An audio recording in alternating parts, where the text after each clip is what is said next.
श्री शिवाय नमः। जोड़ने से अच्छा एक काम करो, बस 108 सरसों के फूल उठाओ, शंकर जी का उद्धतेश्वर महादेव का नाम लिखो और छोड़ दो, शिव जी के ऊपर एक एक कर कर चढ़ा दो, वो ठेका तुम्हें ही मिलेगा, वो काम तुम्हारे पास ही आएगा। बस केवल उद्धतेश्वर अर्थात ये जो क्रम है, ये वो क्रम तो 108 सरसों के फूल का आप कभी भी कर सकते हो, पर जो ये बच्चों के लिए किया जाता है वो केवल बसंत पंचमी के दिन ही होता है। नटराज का, किसका पूजन?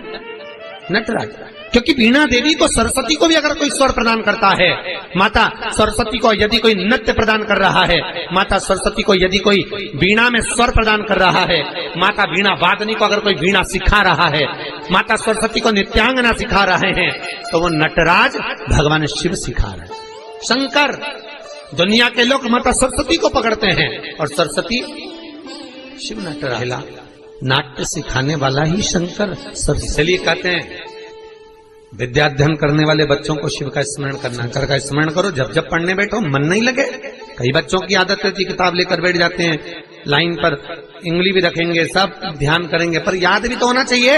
याद कैसे हो महाराज? जितनी बार विद्याध्ययन करने बैठे बच्चे उतनी बार ओम सरस्वती का स्मरण। किसका स्मरण करना है? ओम सरस्वती। ओम का संलेखन लंबा लेवे, आखिरी में सरस्वती पर विराम।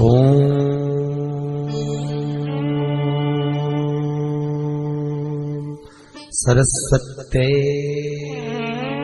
नमः। ओम सरस्वती का स्मरण करिए। 5 बार बोलने के बाद बच्चा खेलते हुए भी अगर किताब में एक लाइन भी पढ़ लेगा तो वो बच्चा उस लाइन को कभी जिंदगी में भूल नहीं सकता, भले वो उस क्लास को पास करके आगे की 10 क्लास में क्यों ना भूल नहीं सकता। सरस्वती जी का एक नाम शारदा है। क्या नाम है? जम के बोलिए जरा। शारदा। शारदा नाम कहां से पड़ गया? सरस्वती माता को शारदा नाम किसने दिया था? भाई नामकरण होता है तो हमारे यहाँ तो आज भी नियम है महाराज, ये बुआ कोई नाम बताती है, मामा जी कोई नाम बताते हैं और दादाजी कुछ बोलते हैं, कोई बोलेगा टिक्कू, कोई बोलेगा पिक्कू, कोई बोलेगा कुछ, सबके नाम अपने अपने रहते हैं, कोई प्रेम से क्या बोलता है। तो सरस्वती का शारदा नाम किसने प्रदान किया था? माता सरस्वती को शारदा संबोधन किसने दिया था? माता सरस्वती को शारदा का संबोधन किस समय पर प्रदान किया गया था? जिस समय पर शंकर और पार्वती भ्रमण पर निकल रहे थे और भगवान ब्रह्मदेव सरस्वती को ढूंढ रहे थे, और माता सरस्वती को ढूंढते हुए ब्रह्मा जब भगवान शंकर की साक्षी में पहुंचे हैं, तब भगवान शंकर से ब्रह्मदेव ने कहा, आप कहीं सरस्वती को देखें तो मुझे भेजिएगा, मेरे पास में भेजिएगा।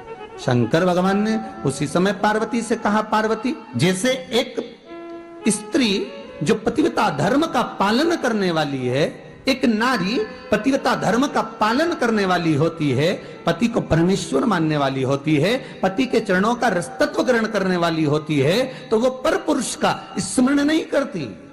उसी तरह एक पति जो अपनी अर्धांगिनी के साथ में रहे और अर्धांगिनी के साथ चले तो पर नारी का स्मरण नहीं होना चाहिए। तो एक काम करो पार्वती, तुम सरस्वती को बुलाना प्रारंभ करो।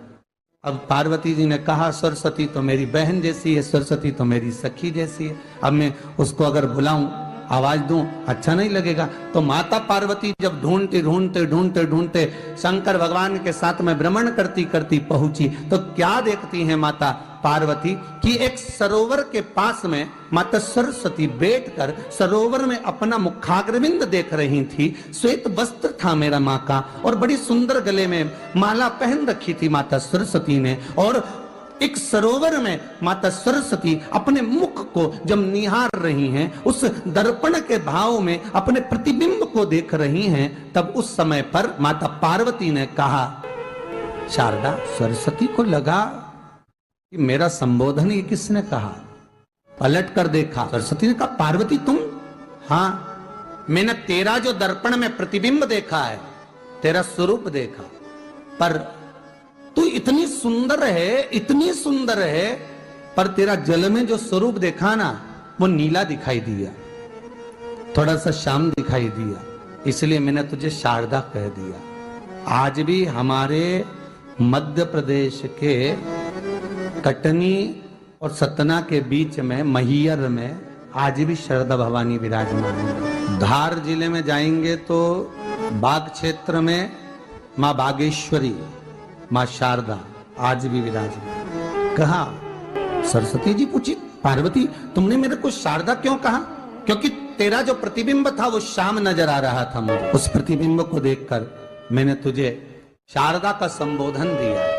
तुम्हें ब्रह्मा जी बुला रहे हैं। सरस्वती ने कहा, पार्वती मैया दीदी, आपने मुझे जो नाम दिया है, जगत के लोग, संसार के लोग मुझे इस नाम से जब पुकारेंगे तो ये शारदा, ये सरस्वती स्वयं उसके कंठ पर, उसके मस्तिष्क पर सदा विराजमान रहेगी, ये शारदा बनकर। इसलिए हमारे स्कूलों में, हमारे काव्य ग्रंथों में, हमारे जो कविगण रात्रि को जो काव्य पाठ करते हैं, कविता का स्मरण करते हैं, वो सरस्वती की वंदना नहीं करते, हे शारदे मां, शारदा की वंदना कर। कभी आपसे कोई पूछ ले कि शारदा नाम पार्वती सरस्वती का कब पड़ा, तो आप बता सकते हैं कि ये माता शारदा नाम कोई सहज नहीं है। माँ ढूंढने के लिए जब निकली, ब्रह्मदेव के कहने पर भगवान शिव के साथ भ्रमण करती। नाम का उच्चारण कोई सहज नहीं होता। कोई देखता होगा, दादाजी ने अगर किसी का नाम कुछ रखा है तो कुछ सोच के रखा होगा, पिताजी ने अगर कुछ रखा है तो उसके मन में कुछ आया होगा तो रखा होगा, मम्मी ने अगर कोई नाम रखा है तो उसने कोई विचार कर कर रखा होगा। कोई नाम अगर किसी का रखा जाता है तो उसके अनुकूल रखा जाता है कि हो सकता है कि वो नाम की क्या उसके मन में चल रहा होगा।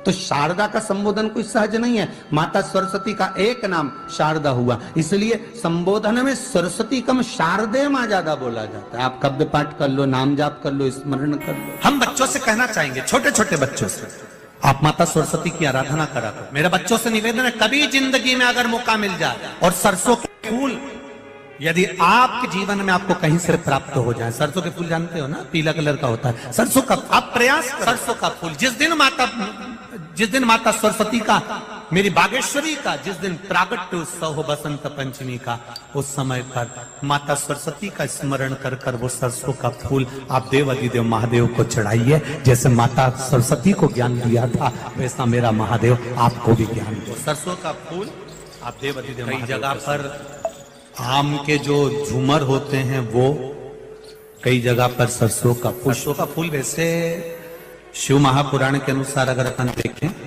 तो बड़े रोग में भी कार्य, को कैंसर जैसा रोग हो जाता है या किडनी लीवर जिसका डैमेज हो जाता है, इसके लिए हमने पहले भी कथाओं में वर्णन किया है। बसंत पंचमी का दिन, महाराज सरस्वती का दिन, जिस दिन जो बच्चा पढ़ने में कमजोर होता है उसके हाथ से बसंत पंचमी के दिन सरसों के 31 फूल शंकर जी को चढ़ा दिए जाते हैं तो बच्चा पढ़ने में अव्वल निकल जाता है।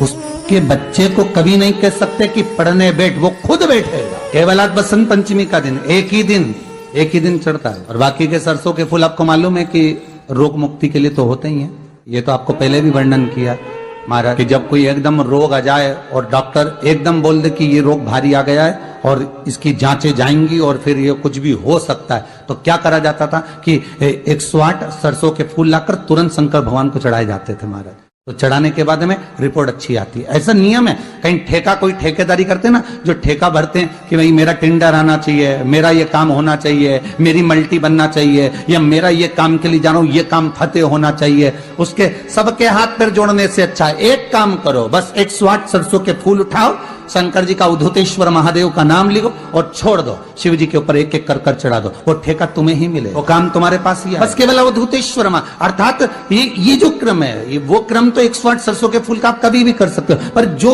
ये बच्चों के लिए किया जाता है वो केवल बसंत पंचमी के दिन ही होता है। शिवाय नमस्तु। जो बच्चा पढ़ाई में कमजोर होता है, जिसको लिखना नहीं आता, बच्चे लोग याद तो कर लेते हैं पर कॉपी में लिख नहीं पाते, उसको एक ही बात कहो, शंकर जी के मंदिर में जाओ, चंदन घस के ले जाओ और चंदन को 3 उंगली से उस शिवलिंग पर उस बच्चे को ओम बनाना सिखाओ।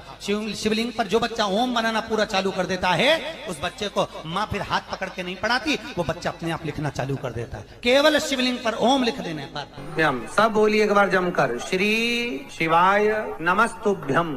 प्रैक्टिकल जरूर करना, कहीं सियोर वाला महाराज झूठ तो नहीं बोल रहा। शास्त्रों की बातें हमारे जीवन में हमें सुख प्रदान करे, इसलिए इस भाव का आनंद करते हुए आज की कथा को विराम देते हैं। आइए भक्तों, आज सुनते हैं तुलसी माता की चालीसा। यह चालीसा सुनने से होती है हर रोगों से मुक्ति, मिलती है सुख समृद्धि का आशीर्वाद। तो एक बार बोलिए प्रेम से विष्णु भगवान की जय। तुलसी माता की जय, भगवती माता की जय। श्री तुलसी महारानी करु विनय सिरनाय, जो मम हो संकट विकट दीजे मात नसाय। नमो नमो तुलसी महारानी, महिमा अमित न जाए बखानी। दियो विष्णु तुमको सम्माना, जग में छायो सुयस महाना। विष्णु प्रिय जय जयंती भवानी, तिहु लोक की हो सुख खानी।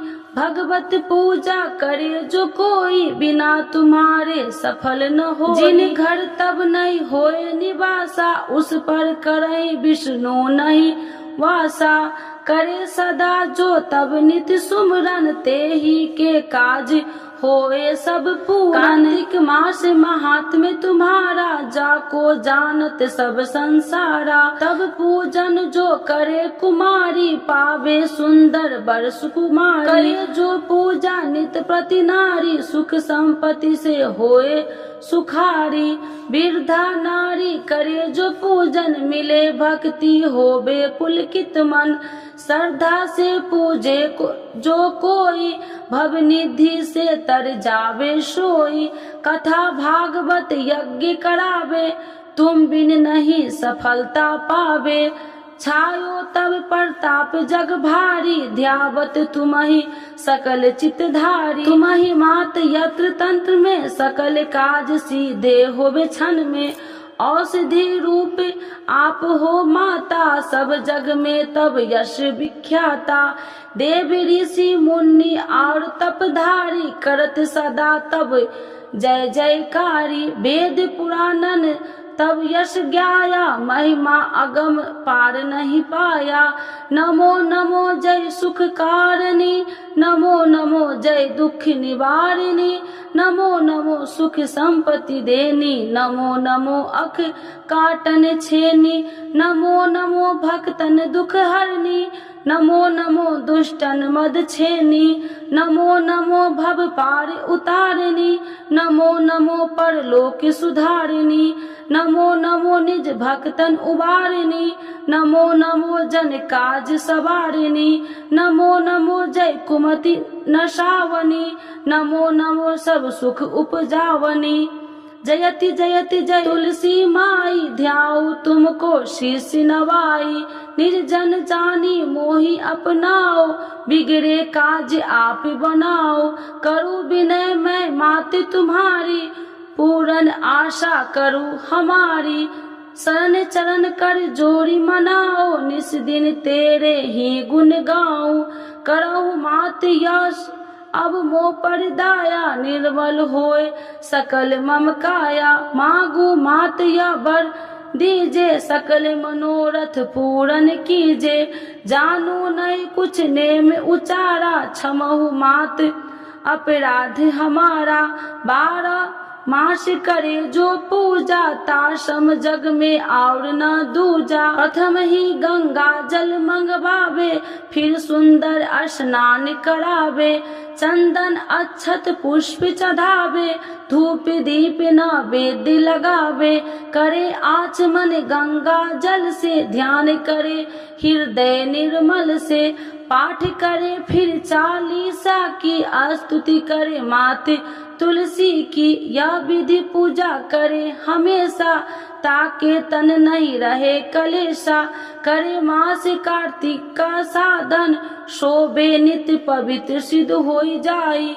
है यह कथा महासुखदाई, पढ़े सुने सो भव तर जाई। यह श्री तुलसी चालीसा, पाठ करे जो कोई। गोविंद सो फल पावही, जो मन इच्छा होई। तो एक बार बोलिए प्रेम से विष्णु भगवान की जय, तुलसी माता की जय, भगवती माता की जय, सर्व देवी देवताओं की जय।